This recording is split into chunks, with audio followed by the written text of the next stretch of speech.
আসসালামু আলাইকুম। আমি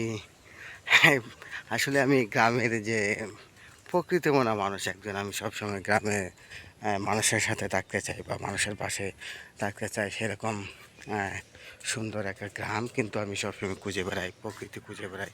আপনারা দেখতে পাচ্ছেন যে আমি আপনাদেরকে দেখানোর চেষ্টা করেছি যে গ্রামের সৌন্দর্য কতটুকু মানুষ এনজয়েবল হয় এবং গ্রামের মানুষেরা কত রকম সাদামাটা হয় এবং তারা কীভাবে আসলে তারা গ্রামের কাছে তারা বসবাস করে, এবং প্রকৃতির কাছে কিন্তু তারা বসবাস করে। সেটাই কিন্তু আমি বারবার প্রমাণ করার জন্য আহ, উম, আপনাদেরকে বারবার দেখানোর জন্য চেষ্টা করেছি এবং আমি সেটা কতটুকু করতে পেরেছি সেটা আমি জানি না। তবে আমি সবসময় চেষ্টা করি যে গ্রামের মানুষের কাছে থাকতে এবং তাদের তাদের ভালোবাসা পেতে। এখন আমি মূলত যে জায়গায় এসেছি আপনারা দেখতে পাচ্ছেন যে একটা সুন্দর একটা নদী, এবং নদীর কাছেই কিন্তু আমি চলে আসছি এবং সেই নদীটাকে দেখানোর জন্য কিন্তু মূলত আমার প্রসেসটা। সেই গ্রামটা আপনারা দেখতে পাচ্ছেন, নৌকো করে মানুষ কিন্তু ওই যে ও পার থেকে পারে আসে এবং আমি একজনকে জিজ্ঞাসা করব মূলত এই নদীটার নাম কি, মাঝি উনি। আচ্ছা, আসসালামু আলাইকুম। আচ্ছা, এই নদীটার নাম কি? এটার নাম হচ্ছে আপনার তুরাগ নদী। তুরাগ নদী, হ্যাঁ, হ্যাঁ। তুরাগ নদী। ওই যে দেখা যাইতেছে ব্রিজটা, হ্যাঁ, ওই যে ব্রিজটা দেখা যাইতেছে, এটা এটা হলো কটরা বাজার ব্রিজ। কট্টা বাজার ব্রিজ। আচ্ছা, আপনারা কি ওই পাড়া থেকে মানুষজন এই পাড়ে নিয়ে আসেন? এই পার থেকে ওই পার নেই, ওই পার থেকে আর এই পার নেই। এবার ওন থেকে মনে করেন আপনার আমাদের কারখানা, মির্জাপুর, চা বাগান, বাড়ি, জি। তারপরে হাসপল্লি। আচ্ছা, আপনার ভাড়া কত করে নেন? এর থেকে এনে 10 টাকা। 10 টাকা ভাড়া, তা খুব সামান্য ভাড়া। 10 টাকা। আর মনে করেন যদি কটরা থেকে যদি রিজার্ভ যদি এই যে বিভিন্ন জায়গায় যায় তাহলে তখন এটা বাড়া হলো আলাদা হিসাব। ঠিক আছে, রিজার্ভ গেলে আলাদা রিজার্ভ হিসাব। হলো আলাদা। ঠিক আছে, ধন্যবাদ। আমরা কথা বলছিলাম একজন মাঝির সাথে, উনি বললেন যে এটা এটা হলো তুরাগ নদী। ওটা যে কট্টা বাজার ব্রিজ, এটা সংলগ্ন কট্টা বাজার ব্রিজ, এবং এটা হলো যে বাসন্তানা, বাসন্তানা এরিয়াতে পড়েছে এবং একটা গ্রাম, ছোট্ট একটা গ্রাম। এবং এই তুরাগ নদীটা কিন্তু, তুরাগ নদীর অনেক গল্প। আপনারা জানেন যে ইজতেমার যে সারা বিশ্বের যে বিশাল বড় যে ইজতেমা হয় সেটা কিন্তু এই তুরাগ নদীর পাড়েই হয়, সেটা আপনারা জানতে পেরেছেন। আহ, দর্শক, আমি আপনাদেরকে দেখানোর চেষ্টা করেছিলাম যে আমি মূলত গ্রাম পড়ার মানুষ, সবসময় গ্রামের কাছে থাকি এবং গ্রামকে ভালোবাসি। এই জন্যে কিন্তু আমি মূলত এখানে আসছিলাম এবং আপনাদের সাথে কথা বলছিলাম, একজন মাঝির সাথে, মাঝিকে নিয়ে কথা বলছিলাম যে এই যে গ্রামের পরিবেশ মানুষকে যে কতটুকু শাস্তি দেয়। দেখেন, আমরা যারা শহরে বসবাস করি আমাদের কিন্তু এসি ছাড়া আমাদের একদম চলে না।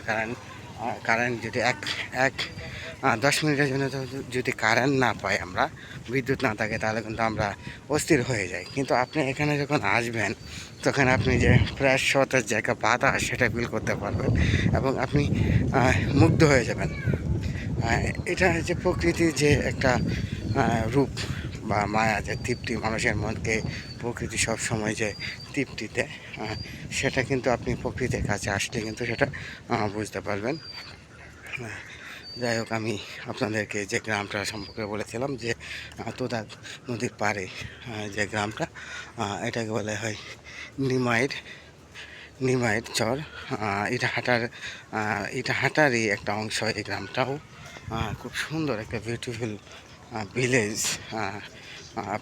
আমি কিন্তু একদম নদীর কাছে চলে আসছি, বারবার নদীর কাছে চলে আসি। এই জন্য অনেকে হুম, আহ, দেখছেন যে আমি নদীর কাছে চলে আসছি এবং একদম নদীর পাশ দিয়ে যে মেট্রো পথটা যাচ্ছে সেটা দিয়ে কিন্তু আমি হেঁটে যাচ্ছি, এবং আমি এনজয় করছি পুরা সিচুয়েশনটা কিন্তু আমি এনজয় করছি। এবং এইসব গ্রামে একটা জিনিস আমরা যেটা লক্ষ্য করি যে মানুষজন তারা ছোটো ছোটো ভ্যান করে, ছোটো ছোটো